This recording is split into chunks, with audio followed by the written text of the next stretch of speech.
So I did an evaluation recently of 20 different schools of over 400 now, Partners for Possibility. Obviously, it was a very complex thing to assess 20 different schools, and I can't give you the full range of things that I discovered, but a brief highlight session here will be quite useful. So the first thing to say is that Partners for Possibility has got a very strong theory of change. I'm sure that most of you will be familiar with the context in which schools operate. These are realities in under-resourced, poor communities where even despite the best efforts of people to change their communities, there are some significant challenges, poverty, violence, and so on, which all impact on the school. And where school is meant to be a center of community, often it's not, because of all these different challenges. So it needs, inadequate leadership skills within the schools, despite the best efforts of many of the principals and management. Some of the problems threaten to overwhelm them. Limited support as well, and basically leading to poor educational outcomes.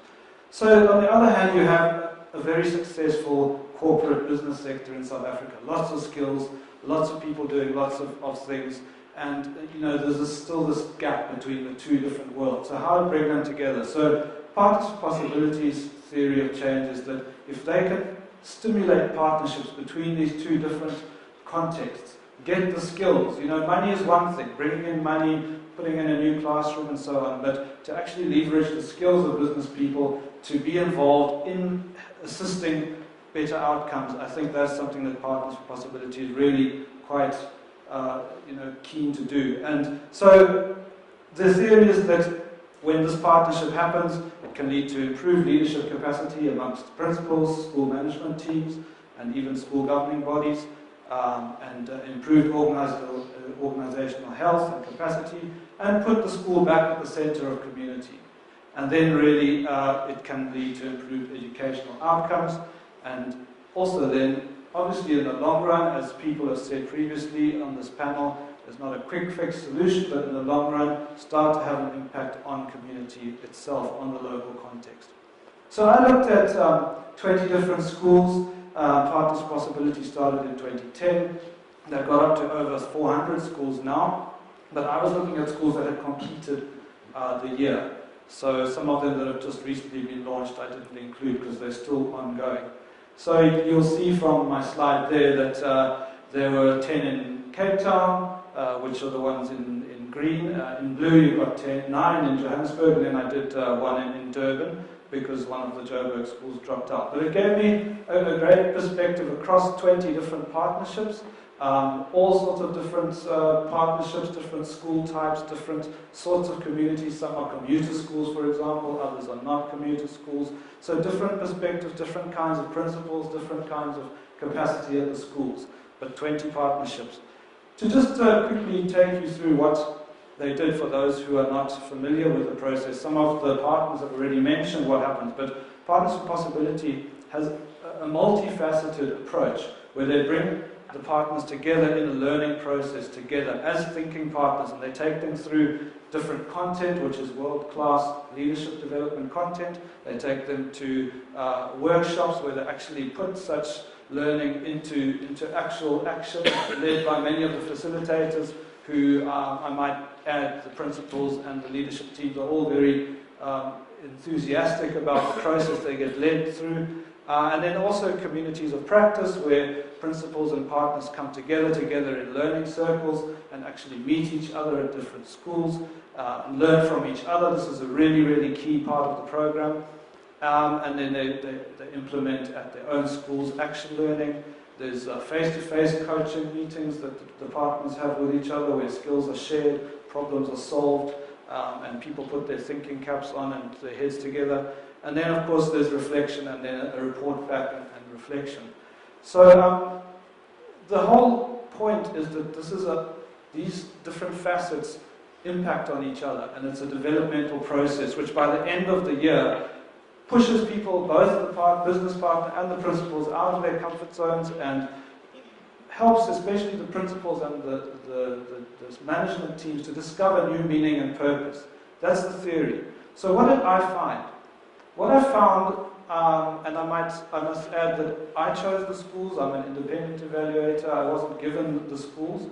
Of course, they completed the process, but what I found is that the 20 schools that I visited, there was an extremely positive experience of the whole PFP process. I won't read the quotes, but you can read them. Just to give you one example, Joe Makafula saying that he hadn't been given a proper, orientation or training as a principal. Coming as a teacher into that role is very challenging to suddenly have to manage HR, IT, complex people, all the rest of it, all the different managerial aspects.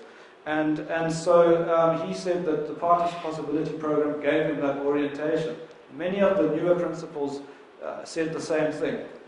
So of the 20 principals, all of them said that they were enthusiastic. They enthusiastically said that the program was relevant, stimulating, and beneficial for them in their schools.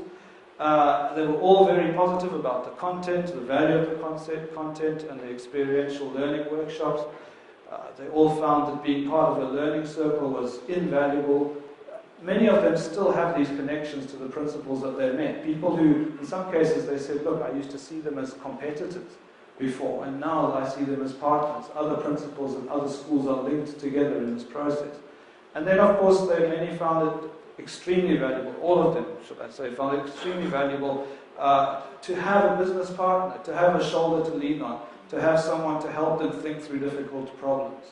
And, I think that I can't stress that enough, but unfortunately my time isn't enough to give many different examples of those partnerships, but I think you've seen a couple of examples today already from the former speakers. So, principals also said and reported very, very enthusiastically that they had benefited in terms of their leadership skills. Not only did the principals say this, but teachers that we interviewed in the process, members of the SMTs, and even members of the communities who we came into contact with, testified that principals have become better listeners, able to contract their staff and their managers in a way that got everyone on board into a team, injected new energy into the whole school process. They were more open to new ideas. Many of them were less autocratic. I mean, many of them older principals from an older model mellowed and became much more open to being challenged and pushed in a new direction, more able to relax, more able to delegate. I mean, many of the principals spoke of wanting to do everything themselves because they didn't trust the people that they worked with well enough. But this process helped them to delegate and actually trust that their subordinates or the people on their teams would actually deliver what was expected. And then, of course, better organized and more confident. In the same line, school management teams, large, not as many as principals, because the principals are the key beneficiaries, but many, over half of the school management teams engaged in actual training, like has been mentioned already, training in their leadership roles, in their other roles, financial training, those sorts of things. The other 50% benefited more indirectly, perhaps, through the fact that the principal was in a better space to lead, and also through the fact that the school had a better environment, it was a better place for them to work. So many also, over 55%, reworked their visions and missions, and the process, the PFP process, allowed them to take the opportunity to say, look, where are we going as a school? What is our vision? What is our mission? Let's rework that. And that process also re-energized people to be part of a process they thought they bought into and they could see where it was going. And then, very briefly, although the partnerships only last for 1 year officially, in over half of them, these partnerships have continued with as much energy as they had during the official year, if not more so. And they've gained momentum, and you also saw examples of those today. So, for example, Sabella, the partnership is continuing, lots of different plans. There's many different examples as well of that. In Hart Bay, for example, Hart Bay High, Alice Kramer still meets once a week. They're doing lots of different things, and it's very exciting to see that. And the rest of them, yes, some of them haven't perhaps continued as energetically as they could do, but they are still working together in most of the cases. In only 2 did the partners not carry on working, but I might add that the impact on the school was still very tangible. So also some very strong educational impacts in terms of the holistic environment. Things like the story box that is at the Valley Primary just down the road here, where early childhood development is suddenly able to be supported in a much better way. Of course, Sofakama is another example of early childhood development really having a qualitative impact on schools. Of course, it's still early days, so to say that results are starting to change in most schools is too soon. But having said that, there are some very important examples. For example, I'll give you one. At Zonkizizwe Secondary School, they had a 93% National Senior Certificate pass rate last year. Zonkizizwe is in Johannesburg, and they had 58 bachelor passes, which is more than 100% increase in the number of bachelor passes. And that's quite amazing, because it shows that not only the people are passing, but it's also the quality of the pass has increased significantly. And the same at Hart Bay, which I mentioned just now. They had a 62% matric pass rate the year before last, and then last year it went up to 87%, despite challenges. So, and the people involved themselves testify that they think without Partners for Possibility, they wouldn't have been able to overcome the challenges to have this impact. So, just in conclusion, I'd like to say that it's quite clear that leadership development and principal support is a very critical catalytic investment for corporates, for business to make in schools.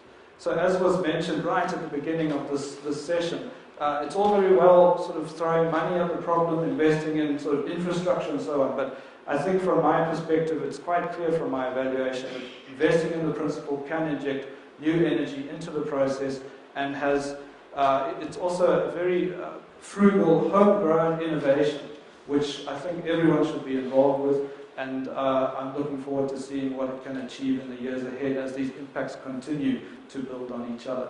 Thank you very much.